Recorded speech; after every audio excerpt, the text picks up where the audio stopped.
Okay. Oops, everything's working. Good. All right. So here's a little bit of an introduction to Sikhism.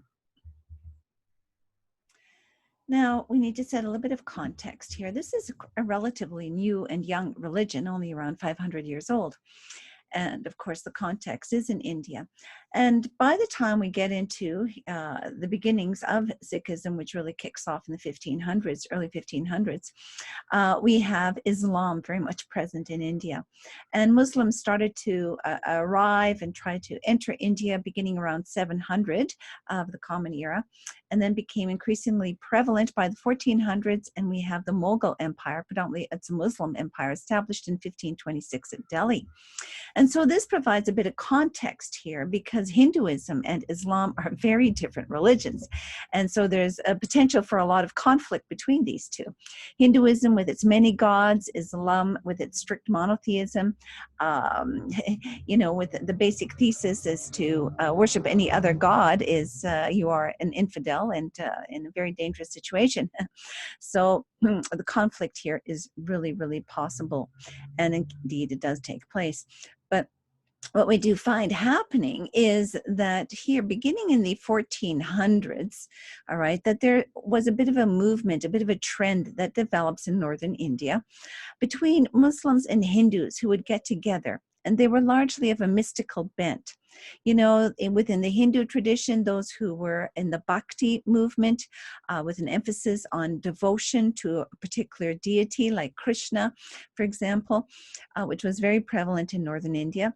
Part of their practice was devotional chanting, chanting the name of God and worshiping God in the heart.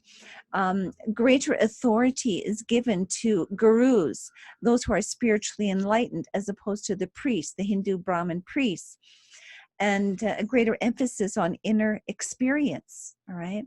And then amongst the Muslims, you would have mystics who are known as the Sufis, the mystics of Islam, who also would focus more on experiencing God through devotional chanting of the name of Allah, and known as zikr, forming circles of sort of devotional chanting and meditation, and trying to attain a state of union with God.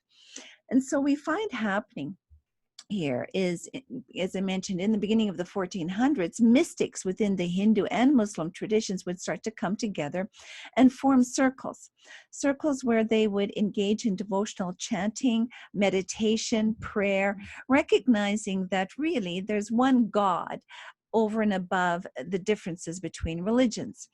And this is the trend. So an example was Ramananda in the beginning in the 1400s, and a little bit later it was Kabir, one a Hindu, the other Muslim. And they became quite well known for this sort of a trend. And so they tended to emphasize here, in terms of spiritual authority and leadership, guruship over priesthood. Okay, guruship over priesthood in terms of spiritual or religious authority, right? It's rooted in experience as opposed to institutional appointment. And then also, because of different names for God, if it be Hindu, Vishnu, Shiva, Krishna, what have you, and then over in Islam, it's just exclusively Allah. What we find happening is that when they would get together, they tried to come up with a more neutral term or name for God that was more inclusive. And the terms that became quite well known here are Satnam, which means the true name, and Satguru, which means the true guru.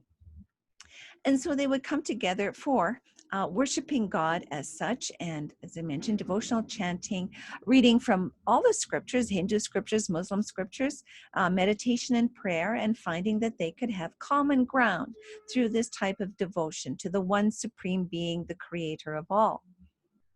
So this provides the context. And so the founder of Sikhism is going to be known here as Guru Nanak. And he was definitely raised, Hindu, as you can see here, his dates. He was born in a village which is outside of Lahore, present-day Pakistan, but back then it was still a part of India. And he was of the Vaishya social class, as far as that goes, and was very much a devout Hindu. Worked as an accountant for an Afghan chieftain in the area, and there, where he was working, he became friends with a servant in that household who was a Muslim. And they together, this Muslim servant was a musician and was able to create music and make music. And he and Guru Nanak would get together, and Guru Nanak would would kind of be able to create the words for the music and various prayers and hymns and of devotion to God. And so they would get together and lead devotionals, all right, and devotional chanting, singing, worshiping of God, known as kirtan, which is something that's very central to the Sikh spiritual tradition. And so, he was inclined along these lines. He was, I hope the noise doesn't interfere from outside with garbage trucks going by. But anyways, as I was saying,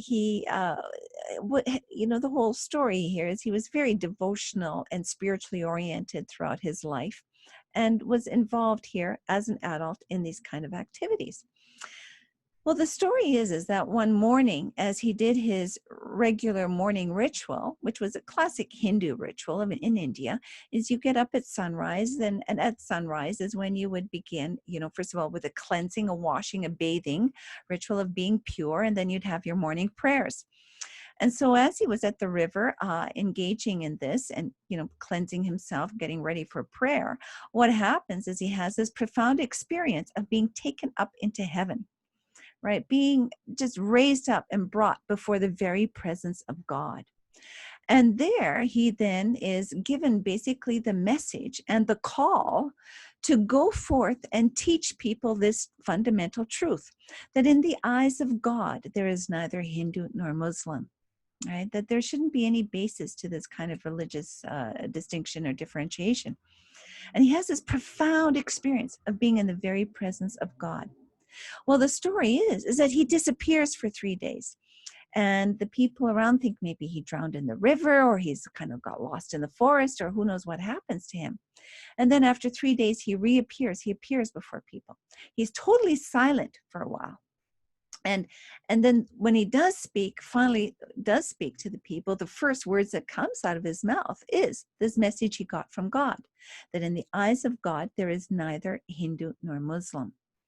And so he was called to go forth and teach this to others. And the story is that he then, along with this Muslim friend of his, went and traveled throughout India spreading this message. Then at the end, some years later, he settles back in his home region, there in the Punjab region, and he starts gathering followers. And the followers of Guru Nanak, they're known as Sikhs. And the word Sikh, S-I-K-H, literally simply means disciples. They were disciples of Guru Nanak, and they became known as the Sikhs of Guru Nanak. And as Sikhs, here is how then, it sort of will become a new religion. It officially isn't one totally yet. It's sort of like, disciples following a guru, an enlightened master. And yes, he is now a guru because he has had direct spiritual experience of God and has been given spiritual authority. Okay, so he is now then officially a leader, a guru. So he then starts teaching the local people. And what we find here is the emphasis. This is why it will break away from both Hinduism and Islam. A shift away from traditional Hinduism. In traditional Hinduism, there's always, of course, first of all, acknowledgement of the caste system. That's sort of intrinsically a part of the Hindu tradition, is the caste system in many ways. And then with it, the call that to truly become spiritual, to be enlightened, to get on the spiritual path, you need to engage in asceticism. You need to renounce the life of a householder. All right, renounce your occupation, your family, take on a new name, leave the village, the area, and you commit 100% to the spiritual path, seeking enlightenment. And also it will involve pilgrimages, going to various holy places. And there's all kinds of traditions about that, to ideally die by the Ganges River, so your ashes are thrown in the river to be purified and released from any bad karma. There's many things associated with holy places in Hinduism. Okay, so there's a rejection of all of this. And what Guru Nanak teaches is that no, you are meant to be spiritual in providing service to the community. You are spiritual in being a householder. having your job, having a family, you know, being engaged in the world, but doing it in such a way that it is an act of service unto the community and unto God, so that you bring your spirituality into your everyday, ordinary life. All right. And so that's a key thing here. And then also, of course, rejection of the caste system. Then in the eyes of God, all are equal. So this is going to show up that in a Sikh temple, you always have a meal together as a statement against the caste system. All right. And there isn't this emphasis on pilgrimage to holy places to somehow purify yourself through this, and that it will purify you or enhance your soul, bring it up to a higher level. It's like, no, that isn't what counts. It's all about how you live, all right, the ethical standards that you live by.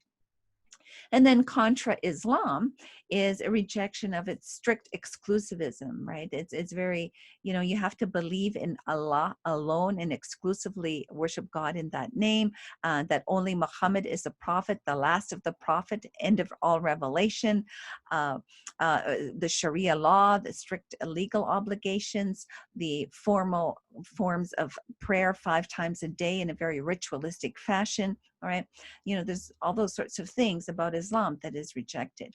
Okay, and so here we go. What's going to be birthed here is the beginning of a new religion.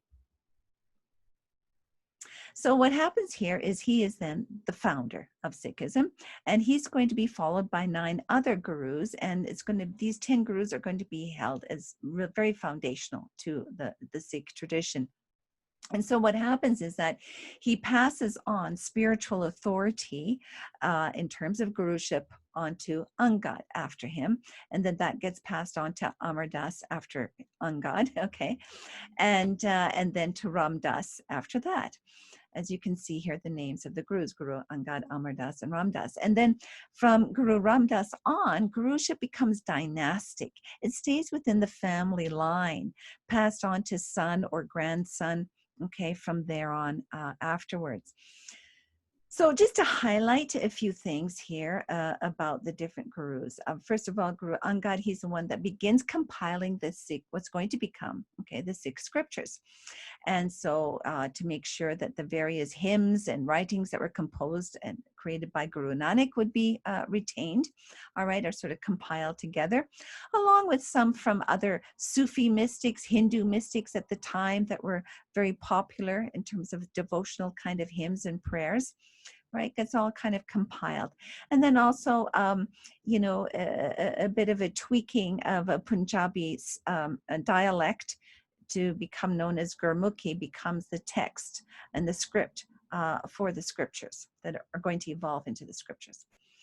Then he's followed by Guru Amar Das, and again, he passes guruship on, right, consciously to the next person, right, who then organizes it all. And here is where we really can see we have the beginning of a new religion because of how it now becomes institutionalized, so that they start gathering in their own temples, all right, and they have their own form of leadership to replace potentially Hindu priests.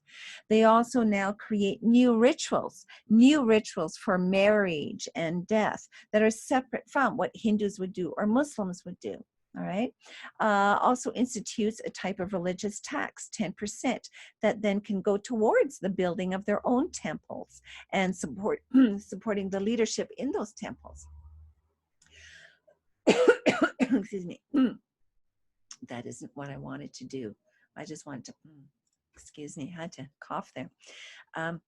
So this is how we see now under Guru Amar Das, where they start to own a unique identity, a distinct identity, that we are clearly no longer Hindus or Muslims, but we are now of a new religion known as the Sikhs. Okay, so this is what you see happening here. Then after him, we have Guru Ram Das, and here, as I mentioned, guruship becomes dynastic, passed into a family line. And he begins the project that's going to be for the building of the Golden Temple, buys the land for this, starts digging out the big hole that's going to become the lake that they're going to build a temple in the center of this lake. And this is in the city of Amritsar, which is going to become their holy city, religious capital for the Sikh tradition. And where they're going to begin the building here of the Golden Temple. Now, Guru Arjan, after him, is the one that will complete this project, okay, of the Golden Temple. And it's very important, this as the center for the Sikh community and tradition. Now, what happens as well is he also completes the scriptures at this time in terms of, the material of the very beginning of Guru Nanak and some others. And then he also adds a lot of his own material, Guru Arjan does, and completes the scriptures. And at this time, the Mughal emperor was Akbar, the famous Akbar. And Akbar, who then, built the Taj Mahal. Akbar, as a Mughal ruler, was very tolerant and very liberal. He embraced all spiritual traditions and even wrote a book to that end. And Guru Arjan was on very good terms with him, showed him the scriptures that he compiled here. And Akbar thought, this is wonderful. They're on very good terms. And he was, as I mentioned, a very liberal type of Muslim ruler and mystic himself. Well, things change quite radically when his son Jahangir comes to the throne. And Jahangir was of a totally different bent, very intolerant, and really basically felt his father was a heretic. And so things now shift radically.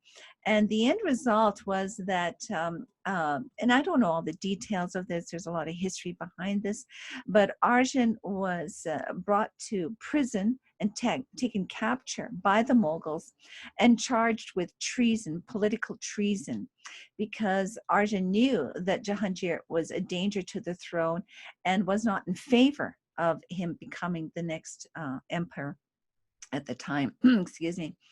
And so he gets then thrown in prison and is given the choice to either convert to Islam or face death. And he refused to convert to Islam. And he was then tortured to the point of death, and then ended up being drowned. And so he was put to death here under the Mughals. And so he then becomes the first martyr, the first one to be put to death for refusing to submit to Islam, to convert to Islam and surrender to the Mughal pressure, the Mughal rulers who are going to increasingly start forcing conversion on a lot of the people in India at that time. Now, since this was happening here, and Guru Arjan knew what was, almost sensed and knew what was about to happen, he commissioned his son, who was going to be the next guru, commissioned him to be ready, to be prepared for this type of thing. And that indeed the Sikh community now needed to be prepared and start training some of the men to become soldiers to defend the Sikh community against any kind of coercion like this by the Mughals. And so he commissions the son to that. Now the guru, the leader of the Sikh community, is to have two levels of authority. On the one hand, spiritual authority symbolized by one sword, and secondly, temporal or worldly authority, political authority over the people to retain their freedom and independence from any kind of coercion, okay, by the Mughals, and therefore a second sword. And that's how two swords now become a symbol for the Sikh faith. And indeed, that is what his son takes to heart, and that is what the Sikh community will have to do, is they now have to train some of their men to become warriors, soldiers, to defend and protect the Sikh community, to guarantee their freedom from any kind of coercion and oppression by the Mughal leaders, which is definitely how things are going to unfold from here on. Oh, and here is just a picture of the Golden Temple there at Amritsar at night, which is in the middle of this lake, and it's beautiful, as you can see here.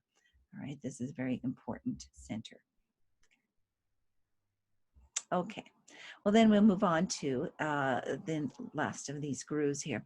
Guru Hargold, he now had to become a military leader, as I just mentioned, had several skirmishes with the Mughals, and he establishes and builds up a bit of an army of Sikh warriors and soldiers. Very little happens for the following gurus. They Guru Harai and Har Krishnan there. not a lot of detail to give there for importance at this point. But then Guru Tegh Bahadur is very important here. He also becomes a martyr, being put to death for his resistance of not, refusing to convert to Islam. And what happens here with Guru Tegh Bahadur is he was the youngest and only surviving son of Guru Hargobind earlier. He was very active and founded many new Sikh centers. Was very popular amongst the people. And Sikhism, the Sikh community now has very much grown. It has become economically successful as well, being involved in trade and commerce, in terms of being there in northern India, from things coming in and out of India. And and very well established. And so we're being seen increasingly as a potential threat and concern for the Mughals, that they want to control the Sikhs. And so they soon will begin a policy of Islamicization, forcing conversion amongst the people, the Hindus as well as the Sikhs. And that is where, as a result of this, the Hindus start seeking help from the Sikhs, who had soldiers, who had raised up warriors. They were seeking help from the Sikhs to protect them from this kind of forced conversion that was taking place. And indeed, he did. The Sikh community did provide support to the Hindus to try to protect them. Well, the result of this is that then Tegh Bahadur was captured by the Mughals. And again, he was given that choice, convert to Islam or face death. And he refused to. And so he was then publicly beheaded at Delhi in 1675. So things now begin looking seriously grim. All right. Guru Gobind Singh, he is the next guru here. And increasingly, the Mughals are putting pressure on, wanting to get control over the populace and forcing conversion amongst the people. And so Guru Gobind Singh, he goes to work building a number of fortresses and strengthening the community in any way he could think. Now, he does a very important thing by launching what becomes known as the Khalsa, a type of brotherhood, a type of, it's not really a sect in the usual sense, but it's something that people can choose to become a part of, to be committed to. And I call it a brotherhood, but it also can include women, right? It will be open to both men and women. And he does this when the whole community comes together for a spring gathering that's going to become known as Vaisakhi Day. Sometimes it's written with a B, but it's pronounced as a V. And this becomes a very important day that's always celebrated by Sikhs throughout the world, okay, in mid-April of 1699. And so the word the Khalsa means the pure ones. And it's an invitation that Sikh members are invited to, join if they so choose. Okay, it's nothing forced. It's a matter of choice, freedom of choice here. And where they would make a commitment that they'd be willing to give their life for the community. And so how this got established, let me just pause this for a moment. So how this all unfolds here is all the people are gathered here in front of Guru Gobind Singh. And before I go on, I need to point this out. Guru Gobind Singh had 4 sons. All of them had died in one way or another. They were either captured by the Mughals or they were killed in the battlefield with conflict against the Mughals. And so now, and so Guru Gobind Singh also realized that there's no one he could pass guruship onto in terms of this dynastic lineage. And that the community is facing a very important, big, serious threat here with this conflict with the Mughals. And he needed to do something to really strengthen them, empower them to ensure their ongoing existence, all right? Because it was a serious, very serious situation. Excuse me. And so here we have this gathering at the springtime here, where everybody is there in front of him. And he stands before the people and he puts forth the question, who here is willing to give up their life for the Sikh community? And one brave man puts up his hand and he says, come here. And he comes up to the front. He takes him behind a curtain in a tent. People hear a loud thud. And then the guru comes back out with a bloody sword. And he asks again, who else here is willing to give their life for the Sikh community? This is serious, right? This is no joke. And another brave soul comes forth, goes into the tent. They hear a thud. He comes out with a bloody sword. He does this 5 times, all right, with 5 men who were saying that they are willing to sacrifice their life, right? And this is the kind of commitment that's called for. Well, then he opens up the tent curtain and the 5 men come out. And historians hold that what was there was a goat that was slaughtered to give the impression of a bloody sword. Later on, the legend develops that indeed it was a miracle that happened, that they were beheaded and that God had, miraculously intervened and replaced, put their heads back on, basically. Excuse me. And so he then proceeds to baptize them. And but this is the key point here, is it's this type of commitment that's called for. It's not to be taken lightly. It's very serious. This is the kind of commitment that's called for you to be a part of this brotherhood. And so then you proceed through a ritual of baptism. And there was like a bowl, an iron bowl with a dagger and some water and sugar, kind of mixing it. And this is sort of a type of nectar, Amrit. It's sort of like the nectar from heaven that was given to Guru Nanak. And that this nectar then is sprinkled on the heads over the 5 men. They are being baptized. And then they are to make a commitment to what's called the 5 Ks. Each one starts with the word letter K.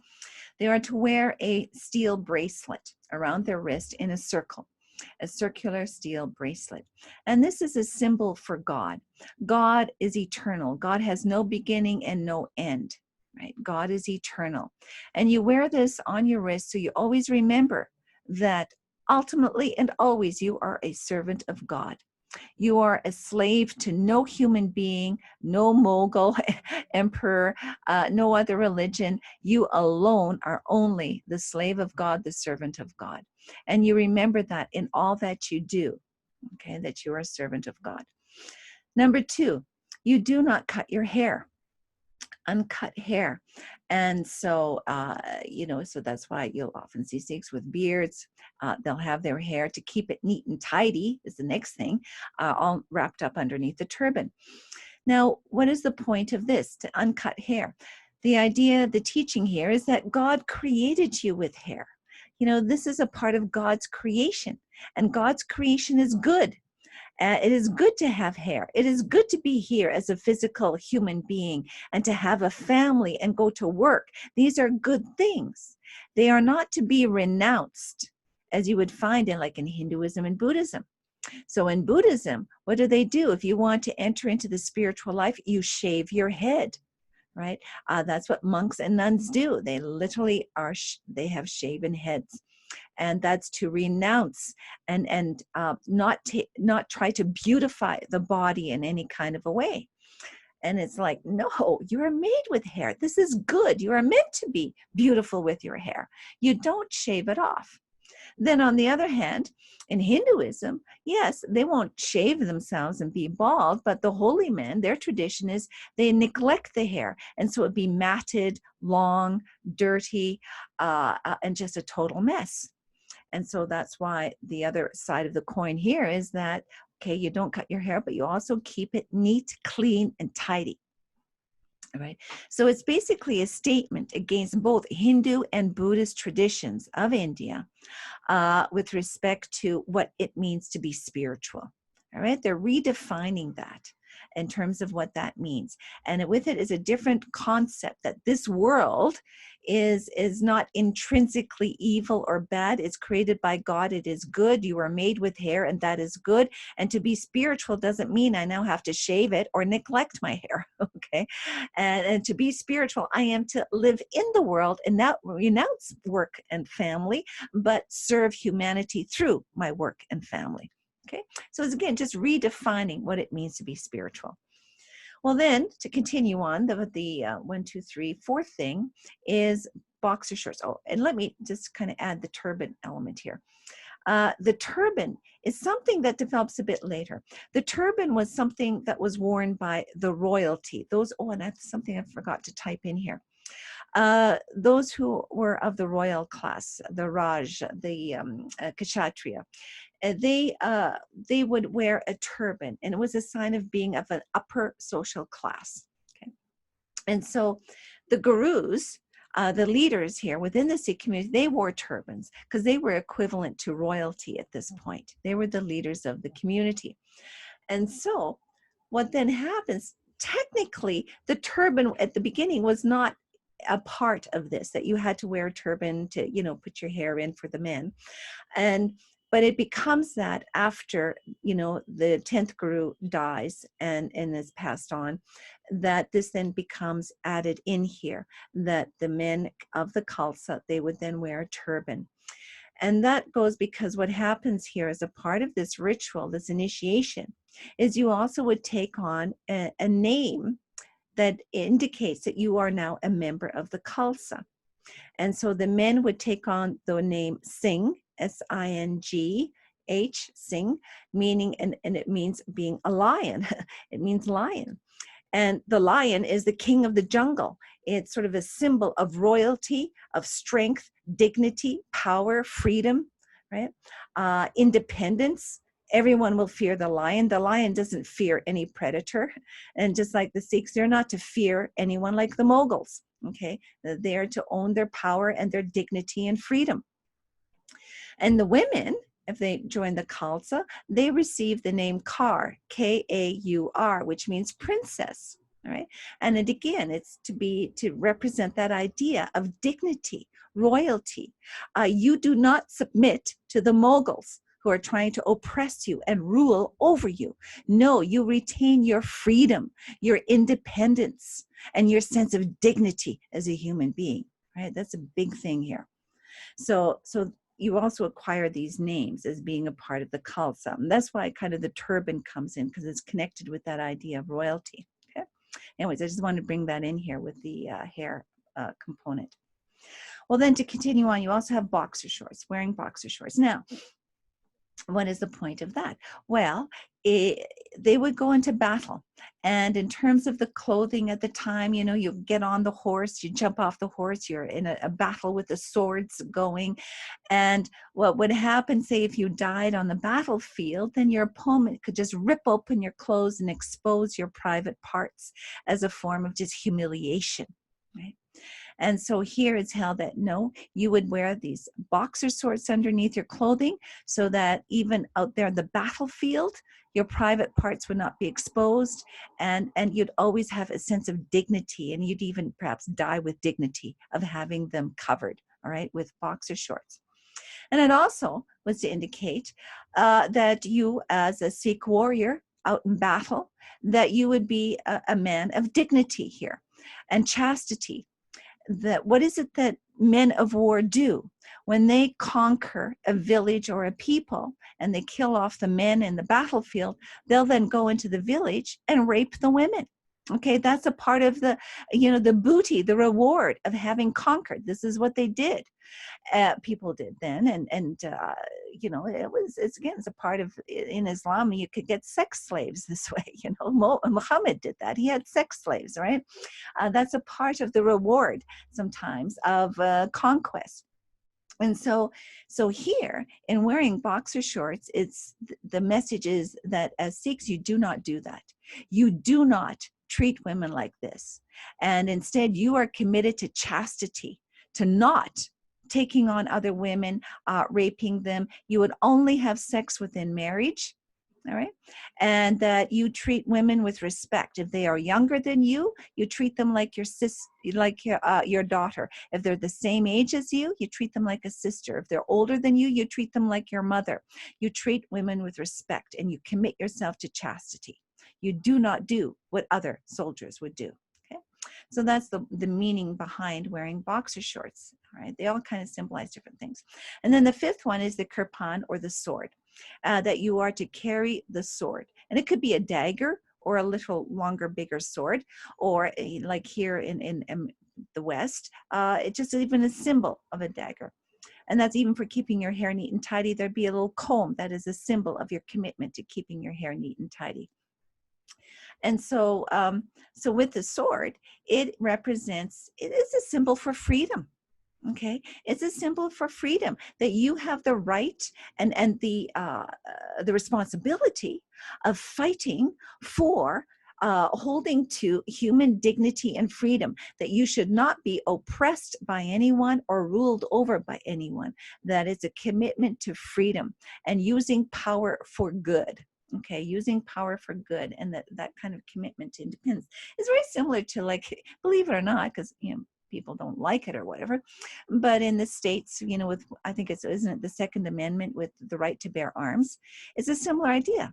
It's that sense that, no, you have the right to hold to your freedom and independence and not be ruled over by some despot ruler. Okay, so that's kind of the idea behind that.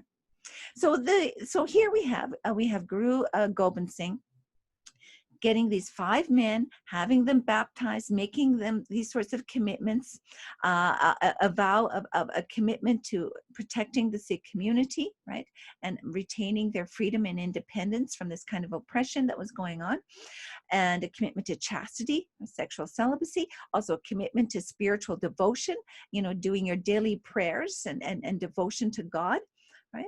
And then he invited anyone and everyone to join the Khalsa, so that women are included. This is not a men only thing. It includes women and men who then become a part of the Khalsa. Okay, and this is a very important tradition or aspect of the Sikh faith. So as I had mentioned, and indeed, Guru Gobind Singh was very successful in that this really did help to strengthen the community. So they were able to maintain their freedom and independence from Mughal rule and oppression. All right. And that is something that really, really helped them and worked. And the Mughals were not able to conquer them or destroy them. Okay, so this is very, very important.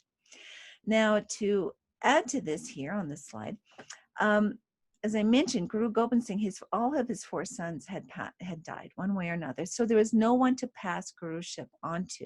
So what he also did, what he is also known for, and second key thing he's known for, is he then, before his death, he passed Guruship, spiritual leadership and authority, since it could not be passed on to a descendant of his, right, because he didn't have any, he passed Guruship onto the scriptures themselves.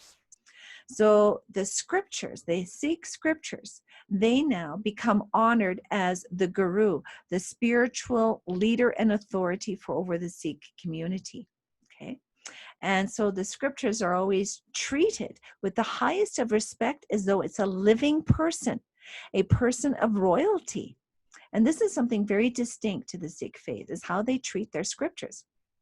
And so the word for the scriptures, what they're called, is, as you can see here, Guru Granth Sahib. Granth means book, Sahib means holy. Okay, so it is the holy book. Adi Granth is also sometimes a term that's used. Again, Granth means book. Adi means the number 1 book or most important book. Okay, and they're always approached and spoken to as Guru. Okay, so they're always called Guru Granth Sahib. Okay, so they have the spiritual authority for the people, and it's held that the very presence of God, the grace of God, is in the scriptures. And so the presence and grace of God gets transmitted through the scriptures. And so as you chant them and read them, that is how you then connect with God, is through the scriptures. Okay, it's like there's a divine presence in them and through them. Right? And so the temple, the Sikh temple, is called the gateway to the Guru. Okay, Gurdwara. And what's classic always about Sikh temples is that they have 4 doors, one in each of the 4 directions. Okay, and the symbolism of that, and this is the beautiful thing about Sikhism, is that all people are welcome to a Sikh temple, and all religions are welcome to the Sikh temple. So you could be of whatever faith, whatever religion, you would always be welcome to a Sikh temple. Okay, and that isn't the case in different traditions, and especially not even a mosque. Like in a mosque, the women would be in a separate area from the men, and yeah, not anyone can just go in. Generally speaking, depends on which country you are and a certain sects and whatnot. But anyway, this is one thing about the Sikh tradition. Okay, so that's how their design is, to communicate that message. And so Sikhism is really quite inclusive. They really don't believe that only Sikhs get to heaven, everybody else goes to hell, or anything like that. They think there's validity to other religions, that really there's only one God, and people are worshiping the one and the same God, whether they realize it or not. So there isn't that kind of exclusivism that you find in other traditions here. Now, I think I have on the next slide. Oh, let me just kind of go over here. Yeah. So here is an image of inside of a Sikh temple here. And one thing, as I mentioned, this is what's very unique about the Sikh tradition, is how they treat their scriptures. So there'll be a raised platform where the scriptures will be located, and usually over some kind of a canopy or covering like this. This is almost how somebody, a royal person, a prince or a king, living in their palace, they would be seated up on a higher platform. And they would always have kind of a covering over them just to make sure there's shade and comfort. And usually then somebody would be there fanning them to keep them cool.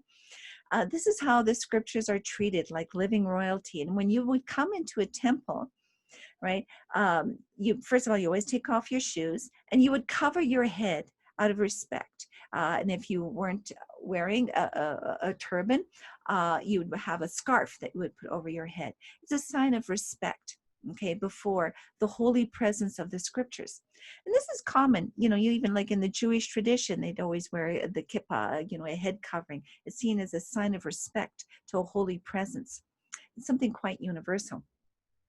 And generally speaking, men, would be on one side and women on the other side within the main hall. And it's just for convenience sake that the men are one side, the women on the other, and then the children, usually with the women, say, but because, women would breastfeed. They breastfeed their babies. And so it's just a little bit more private that the women do that sort of in their area. Okay. And so you'd have that kind of a separation. Then the Granthis, and I think I've got that written on one of the slides there somewhere. Granthi is somebody, they're the people who run the services at the temple, take care of things in the temple. And they that always have then they would have a big bowl. And in that bowl, they would have sort of this substance called Prasad, which would be a mixture of some flour and sugar and water, butter, kind of mixed up. And everybody would get a little bit of it. They'd put it in your palm of your hand, and they'd kind of go around to everybody there in the main hall, and you would eat of it. And the message of this is that we all come together to eat from the one bowl, the same bowl. And it's a statement against the caste system. Okay, this is something that was right there at the very beginning with Guru Nanak, is a statement against the caste system. So that would always be a part of the main hall. And then after a service, everybody goes downstairs to a kitchen or wherever the kitchen is for a shared meal, a vegetarian meal, and everybody contributes to the meal, bringing food, helps in the cooking, etc., and you have a shared meal, right? And again, everybody's welcome.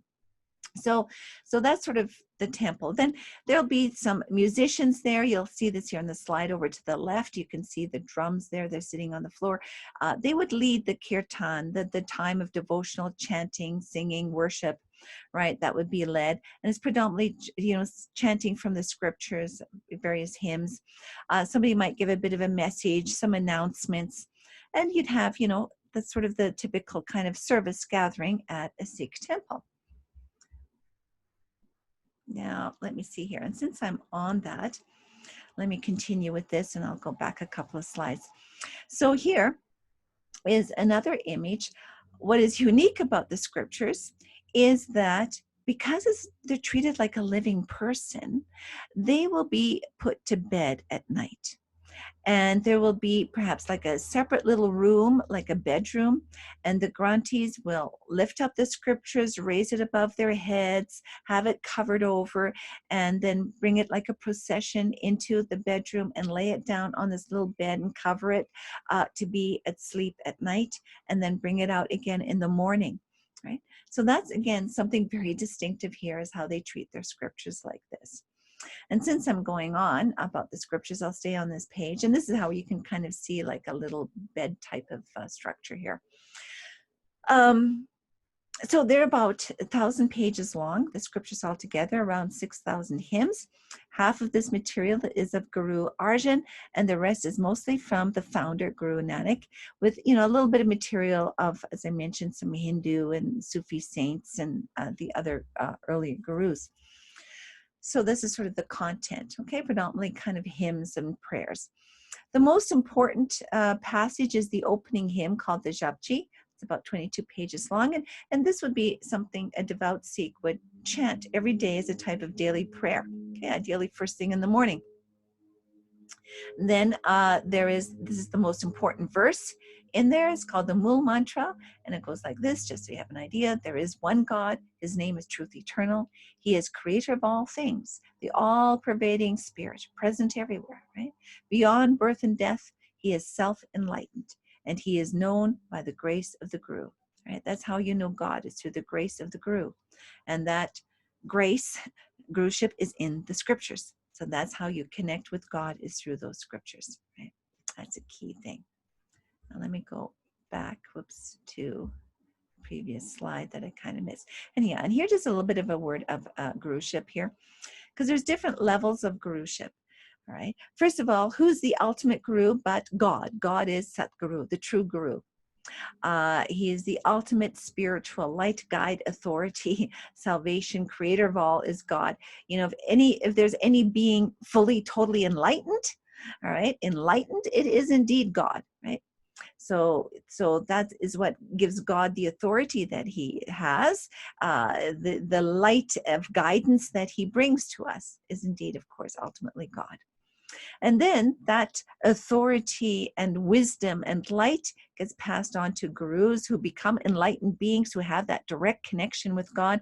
They then become channels for God's light and guidance, and they became figures of authority, spiritual authority for the community. Then that authority got passed on to the scriptures, okay, as well as the community at large. Okay, the scriptures as well as the community at large, and that's why the scriptures are always referred to as Guru Granth Sahib. And they have the spiritual authority, okay, to lead and guide the people, and as well, along with the community at large. And so the temple is the gateway to the Guru, which I already mentioned. Okay, and I already shared all this here to you ahead of time, so you can just read that. And there's Granthis, they're the ones who look after the temple, conducting the services and rituals there, etc. Okay. And so just basically the beliefs are pretty straightforward. That a type of monotheism, there's only one God. Right? This one God is formless, eternal, all-knowing, omniscient, knows everything. Obviously, it's God, right? The universe is both a creation of God and a manifestation of God. So God is present everywhere, present within you, within me, within all of life. God is the source of all that is. Okay, so it's very much kind of in line with the Hindu idea, but also a sense of the Western idea of God as creator, right? So you got creation and manifestation, or emanation, if you like. Hindu deities are just manifestations of the one God. So that when a Hindu is worshiping Vishnu or Shiva or whatever, they're actually just worshiping the one God that they're using that name for. But for the Sikhs, they prefer the name Satnam, Satguru, those names I mentioned earlier, but also Ik Ankar, the one supreme being, the true creator. There's various terms that are used, but they're really more neutral terms.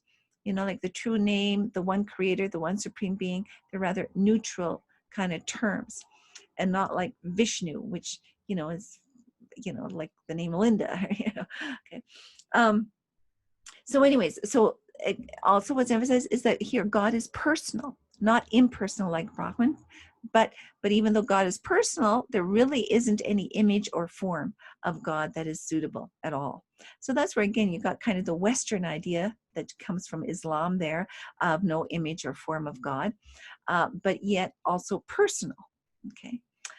And however, God is fundamentally, though, really bigger beyond our full knowing, all right?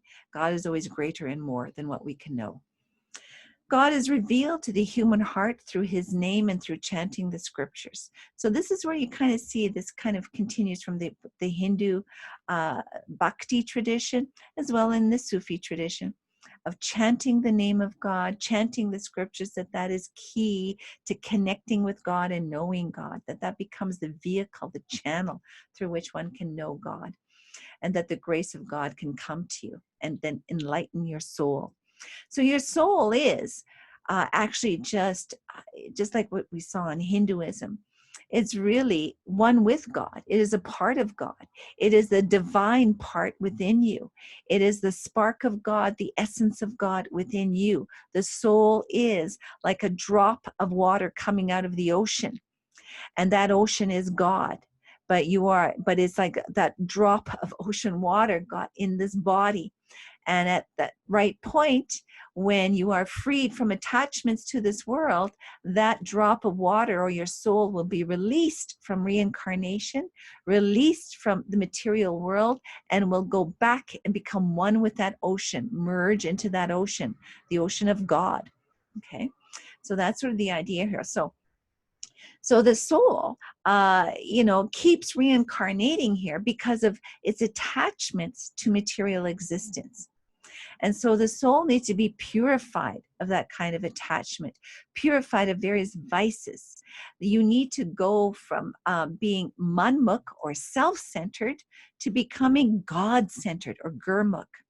So that's the whole spiritual goal here, is to become increasingly God-centered.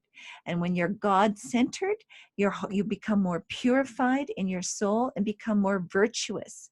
Virtues are more dominant than vices.